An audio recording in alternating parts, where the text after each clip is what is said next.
Hey, hello everyone.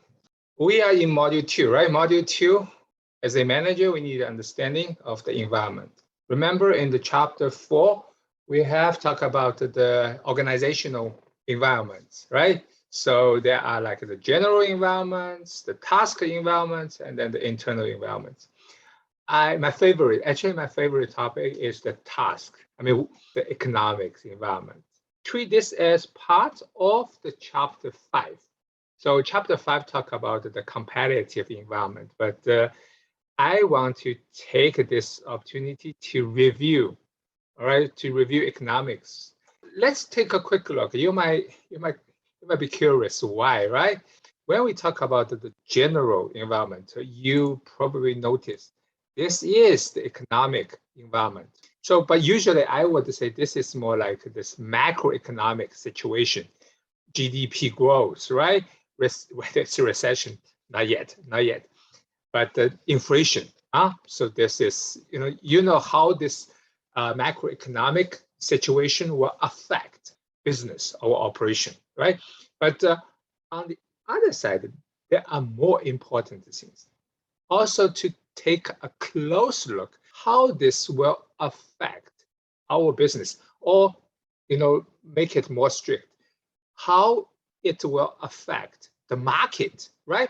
The market is more close to our operation. So that's why we will need to take a close look at the task environment, part of the task environment.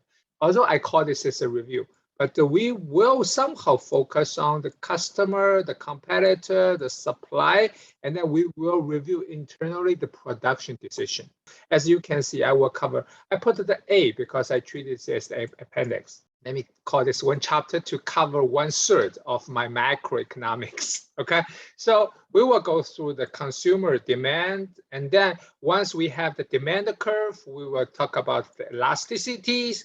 Remember those terms, okay? And then we will switch to the production, and then how the individual company's production add up, will become the market supply. See, simply speaking, this is still some basics, right? So if you are good at that, let me remind you, this is the diagram, right? We have, what is this? The Q, okay?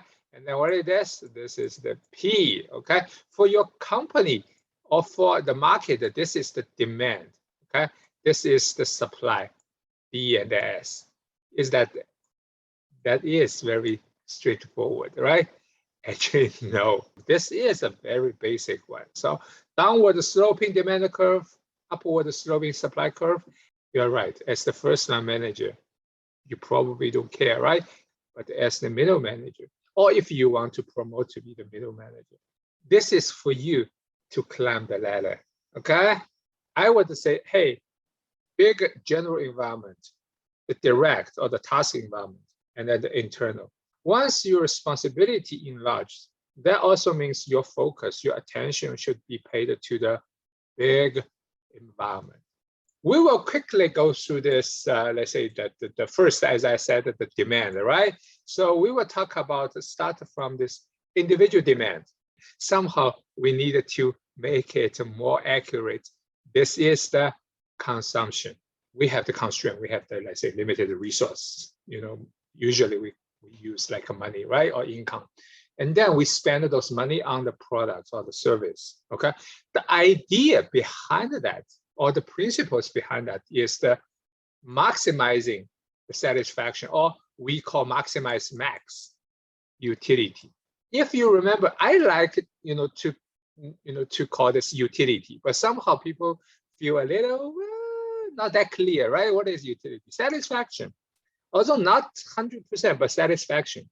And then we understand your satisfaction, it is increasing at a decreasing rate. Why?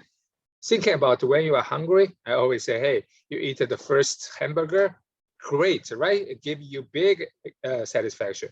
What about the second, third, the 20th?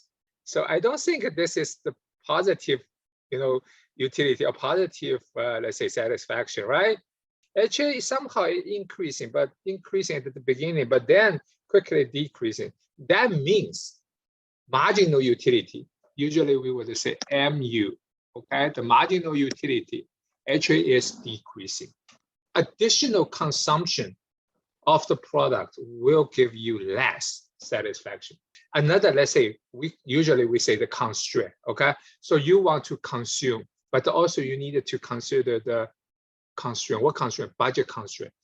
Simply speaking, you can think about this as your income, right? You have limited income. You might ask, oh, what about the rich people? Yeah, I mean, money probably not the constraint for them. But what about time? We all have only 24 hours a day. Okay, this is also the constraint, right? I mean, I don't read through this, but I just give you a quick, somehow like the idea, max, the utility. By consume, I mean, usually we assume two products. I say, hey, max the utility by consume X1, X2. Okay, some of my students, I like to use the example of iPhone and then trip to Hawaii. Here, we needed to subject to what? The budget constraint. Sometimes the budget constraint is the income. I just put the I here. The budget constraint, you can cover P1, X1, right? Plus P2, X2. What does that mean? That's the price purchasing iPhone. That's the price to pay for this Hawaii trip, right? But at the same time, we know we have this constraint, but we also want to maximize our utility. So we try to maximize the satisfaction, but at the same time, the X, why here use XY, I like to use X1, X2. This X1, X2, the quantity should be limited or to be constrained by income. Some of you might probably, hey, Shimi, you like to talk about the mountain, right? I mean, yeah, from the 3D dimensions, so we have something like, this is the mountain, okay? The utility is increasing, all right? The utility is the third dimension increasing, but that's the hyperplane. The hyperplane is, that's the hyperplane. This is the hyperplane. This is our income, right? And then once this tangent, that's the point to maximize our utility. And at the same time, subject to our income or the budget constraint. But this is not the focus. The focus is by changing the price. For example, if we change P1 go up, usually X1 will go down, right? If P2 go up, X2 will go down. And then you see this, what it is? Individual demand, right? For example, iPhone price go up, your purchase will somehow go down, downward sloping. This is the idea. But how we turn the individual demand to the market demand? Someone can answer my question? You, me, your friends, your parents, we all add up our individual demand curve. And then this become the market demand. Theoretically, the process behind, right? You add up this small, yours, mine, we all add together, we have the market demand. You as the manager with, let's say, marketing department or whatever, sales department, marketing department, the operation department together, you needed to come up the idea, or we estimate the market demand. So the idea behind that is the individual demand. We add up individual demand. This is the market demand. Let me remind you this. This is the general demand curve. We have the Q here, okay? We have the P here. So if I put this, if I select this we call it the direct demand. Other factors will influence the demand. What? Income. It doesn't matter. It doesn't matter individual or market demand, right? So income increase. What happened? You consume more. If the substitute price go up, okay, you consume more. Why? Pizza price go up, you will choose hamburger. This is the complement goods. This is the number of consumer. T is the taste. The T is the preference. PE, this is the complement goods. One important point. P can be moved out, right? Q can be moved in. Also, this is the basic algebra, but I just want you to know that when we talk about the quantity, we measure those price, but also we can move the price out, put the quantity to the right-hand side, and then we can estimate the price after getting the Q.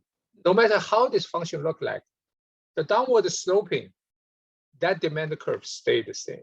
Okay, if we fix not fix, but if we choose P and Q as the variable, all right, and then we fix other things. This is the 2D, the two-dimensional view that we have this directly demand function, which is function of Q and then P.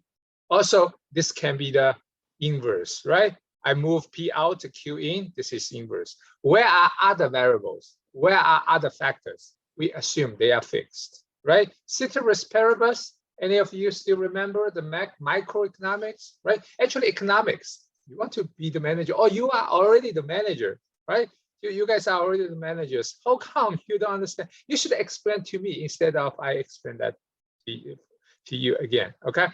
P and Q, we draw this downward sloping curve from the individual demand to the market demand. From the market perspective, we needed to understand that there are other factors will affecting the consumer demand, okay? So it could be the seasonality. For example, ice cream in wintertime, I think ice cream will have lower sales, right? Less demand. So that this demand curve, if I draw a simple one, so the demand curve will shift to the, if we have the competitor substitute the goods increase, that means our products become comparatively cheaper, right? So that means we will have our demand curve shift outward. If all of a sudden you guys, making a lot of big money, right? A lot of big money, and then what happened? You shift your demand, whatever, iPhone, smartphone, whatever, computers, right, laptop, you will shift it to the other side. Why? Because you want to replace, you want to have a new one. Number of consumers, increasing number of consumers, this shifted to this direction, to the right direction. I have a good example of Lego. The population to play Lego increase, number of consumers increase since 1995. Okay, so Lego become very popular. I think almost all of you, when you guys were young, that you have Lego, right? Other things, including taste or preference, it can be shifted to the right or shifted to the left. It depends. This is the understanding of the market demand. People will ask, oh, I'm learning management. Why I review economics? You are a manager. Just imagine if you have no sense about the market trend, you have no idea about the market demand, how you can make your decision. You need to connect with the market, or you need to connect with this economic environment, and then you can come up with your strategy. You think the gas price, the energy price go up, there's no reason. We call it strategic planning or business decision, right?